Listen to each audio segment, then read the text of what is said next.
आज की कहानी है हराम की कमाई। बहुत समय पहले की बात है। मरु प्रदेश के एक नगर में ब्रह्मदत्त नाम का एक ब्राह्मण रहा करता था। वो बहुत ही आलसी स्वभाव का आदमी था।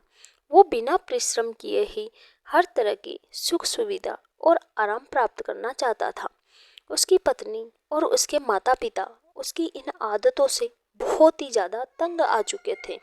वे उसे बार बार समझाते रहते थे कि वो आलस्य का त्याग कर परिश्रम द्वारा धन का उपार्जन करे। दूसरों को धोखा देकर जो धन अर्जित किया जाता है वो जीवन में सुख नहीं पहुंचा सकता, बल्कि बाद में वही धन दुख का कारण बन जाता है। लेकिन धूर्त ब्राह्मण न तो अपने ज्ञानी पिता की बात मानता और न ही अपनी माता और पत्नी की बात का उस पर कोई असर पड़ता था। धीरे धीरे उस नगर तथा आसपास के लोगों को ब्रह्मदत्त की धूर्तता का पता लग गया। वे जान गए कि किस प्रकार ब्रह्मदत्त भोले भाले लोगों को बहकाकर झूठ बोलकर उनसे धन ऐंठता है। अतः उन लोगों ने उसके पास जाना बंद कर दिया। अब न कोई उससे जन्मपत्री बनवाता, न उसको यज्ञ के लिए बुलाता और न ही कोई विवाह मंत्र पढ़ने के लिए उसे बुलाता। काम धंधा बंद हो जाने से ब्रह्मदत्त को रुपए पैसे की तंगी होने लगी। तब उसने यही सोचा कि कोई लंबा हाथ मारा जाए और राजा को ही मूर्ख बनाकर कुछ धन प्राप्त किया जाए, जिससे कि आगे का जीवन आराम से कटे। दूसरे ही दिन ब्रह्मदत्त अपनी योजना के अनुसार दरबार में जा पहुंचा। उसने राजा के सामने हाथ जोड़कर विनती की, हे महाराज, मैं एक गरीब ब्राह्मण हूँ, लेकिन मेरे पास बल और बुद्धि दोनों है। आपका ऐसा कोई कठिन काम मुझे दीजिए जिसे दरबार में कोई ताकतवर या बुद्धिमान व्यक्ति न कर पाया हो। मैं उस काम को मिनटों में हल कर सकता हूँ। राजा ब्रह्मदत्त से बहुत प्रभावित हुआ। प्रसन्न होकर उसने कहा, ठीक है, आज से मैं तुम्हारी नियुक्ति करता हूँ। तुम्हें 1,00,000 मोहरे हर महीने दी जाएंगी। जब तुम्हारी आवश्यकता पड़ेगी तो मेरे सैनिक तुम्हें सूचित कर देंगे। राजा का यह आदेश सुनकर ब्रह्मदत्त मन ही मन बहुत खुश हुआ। वह सोचने लगा, मेरी योजना सफल हो ही गई। अब घर बैठे ही हर महीने मुझे काफी धन मिल जाएगा। राज दरबार में तो एक से बढ़कर एक विद्वान और बहादुर व्यक्ति मौजूद है। मेरी आवश्यकता राजा को कभी पड़ेगी ही नहीं और मेरी पोल भी नहीं खुलेगी। फिर कुछ सोचते हुए उसने हाथ जोड़कर राजा से विनती की, हे अन्नदाता, मेरा एक निवेदन और है। कभी कभी मुझे 2 बीमारियों का दौरा पड़ जाता है। दौरे के समय मैं घर से थोड़ा भी नहीं चल पाता और आवश्यकता पड़ने पर मैं आपके पास भी नहीं आऊँगा, तो क्या आप मुझे क्षमा कर देंगे? राजा ने लापरवाही से कहा, अरे क्या बात करते हो, बीमारी की हालत में तो हर आदमी।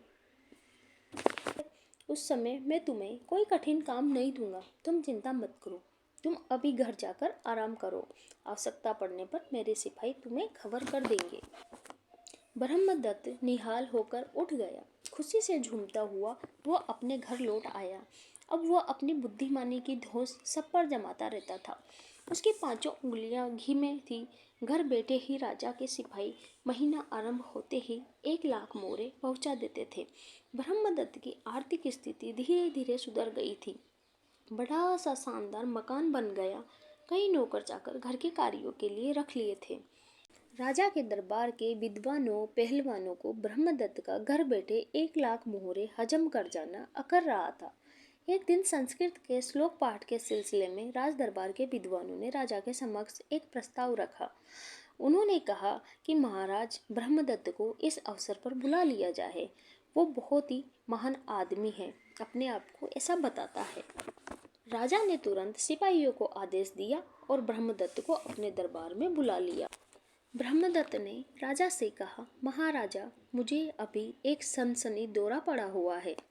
इस दौरान मैं आपकी कोई सेवा नहीं कर सकता। मैं आपके किसी भी सवाल का जवाब नहीं दे सकता। आपके सिपाही मुझे जबरदस्ती उठाकर यहाँ तक लेके आ चुके हैं। राजा भी अपनी शर्त के अनुसार चुप हो गया, लेकिन दरबारी ब्रह्मदत्त की धूर्ततापूर्ण चालाकी से चिढ़ गए। धीरे धीरे महीने बीतते गए। तभी अचानक से पड़ोसी देश ने उस राजा पर आक्रमण कर दिया। दरबारियों ने मौका देखकर तुरंत राजा से प्रार्थना की कि युद्ध के संचालक के रूप में ब्रह्मदत्त को मोर्चे पर भेजा जाए। राजा भी चाहता था कि जिस व्यक्ति को वह हर महीने 1 लाख मोहरें भेज रहा है उसकी कार्यकुशलता की परख तो की जानी चाहिए। अतः उसने तुरंत अपने सिपाहियों को ब्रह्मदत्त को लाने के लिए उसके घर की ओर रवाना कर दिया।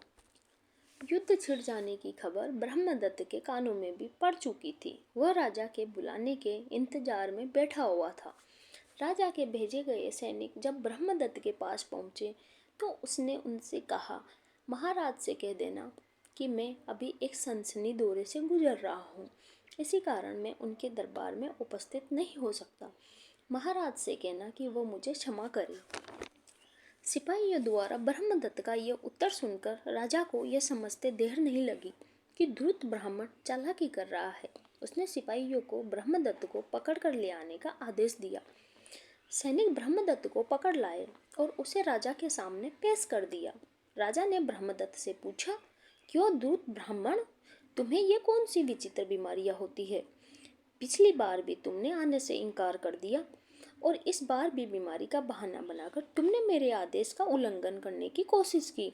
साफ साफ बताओ, नहीं तो मैं तुम्हें सूली पर चढ़वा देने का आदेश दूंगा। ये सुनकर धूर्त ब्राह्मण थर थर कांपने लगा। वह हाथ जोड़कर महाराज से बोलने लगा, महाराज जी, मुझे क्षमा कीजिए, मुझे यही रोग है। जब भी मैं भोजन करता हूँ तो मुझे सनसनी चढ़ जाती है और जब मैं खाली पेट रहता हूँ तो मुझे दौरे पड़ने लगते हैं। अतः मुझे उस समय कुछ भी नहीं सूझता। मैं इन दोनों बीमारियों से हर वक्त जूझता रहता हूँ। उसने झूठ की सारी सीमाएं लांघ दी थी। ये सुनते ही सारे दरबारी हंस पड़े। राजा ने ब्रह्मदत्त को डांटते हुए कहा, चुप रहो, ये कोई रोग है भला? अरे मूर्ख, एक अवस्था तो मनुष्य की हर बार ही बनी रहेगी, या तो उसका पेट भरा होगा या फिर खाली। तुमने मुझे धोखा देकर जो धन ऐंठा है, तुम्हें उसका उपयोग करने का कोई भी अधिकार नहीं है। तुम एक ब्राह्मण हो, इसलिए मैं तुम्हारा वध तो नहीं करवा सकता, लेकिन जो मैंने संपत्ति तुमको दी है मैं उसे तुमसे वापस छीनता हूँ और जरूरतमंद और गरीब लोगों में बांट दूंगा। तुम मेहनत से, परिश्रम से अपना जीवन यापन करोगे। ब्रह्मदत्त की आंखें खुल गई। वह लज्जा से जमीन में धंस गया। आज उसे अपने माता पिता के उपदेश और पत्नी की सीख याद आ रही थी। अगर उसने पहले ही उन लोगों की बात मान ली होती तो शायद आज उसे भरे दरबार में लज्जित न होना पड़ता और बिना परिश्रम के कमाए धन का इस तरह से विनाश न हुआ होता। किसी ने सच ही कहा है, बिना परिश्रम के कमाया हुआ धन सर्वनाश का कारण बन जाता है। वही पैसा अगर खून पसीने से कमाया जाए तो वो धन स्वर्ग के द्वार खोल देता है।